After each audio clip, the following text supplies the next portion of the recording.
नमस्ते, प्रणाम भैया। हम आप सबके छोट भाई सिंगर बबुआ बवाली और आप लोगन के मनोरंजन खातिर दो सॉन्ग लिखले बानी जा। और दो सॉन्ग मेरा है हरे की लइका तोहरे के पापा कहता, मोरे सैया जी के चाचा कहता।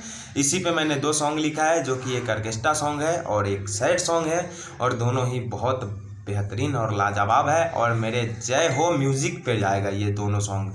जय हो म्यूज़िक मेरा एक नया चैनल है जो क्रिएट हुआ है, उसी पे मैं ये दोनों सॉन्ग डालूँगा। आज केवल मुखरा, और कल सुबह ये दोनों गाना का अंतरा और मुखरा दोनों मेरे चैनल पे रिलीज हो रहा है। तो कृपया आप मेरे चैनल पे नए हैं तो चैनल को सब्सक्राइब करें, लाइक करें और इसे शेयर करें कि अधिकतर से अधिकतर लोग जाने और मेरे सिंगर भाई लोग तक पहुँचे कि वो इस गाना को गाएं और आप लोगों का दुलार प्यार आशीर्वाद पाएँ। और जिसमें होई भैया दम, जकरा में होई दम उहे कर जाए हिट। मतलब जे करी सपोर्ट वही करी विस्फोट, कहावत सुन ले बारा ना।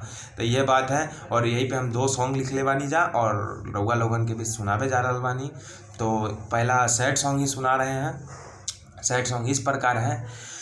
तोहरा लेके तना पूजवा कोई नी इंतजार, तोहरा लेके तना पूजवा कोई नी इंतजार। आज कोहली से करी लेना प्यार गे, आज कोहली से करी लेना प्यार।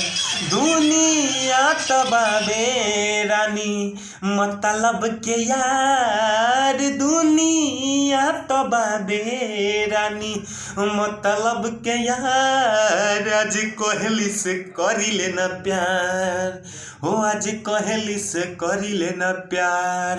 तो ये हमारा सैड सॉन्ग कैसन लागल कमेंट में बताइए ज़रूर। अब आप लोगों के बीच बहुत ही बेहतरीन और ऑर्केस्ट्रा सॉन्ग जो कि आप लोगों को मैं सुनाने जा रहा हूँ।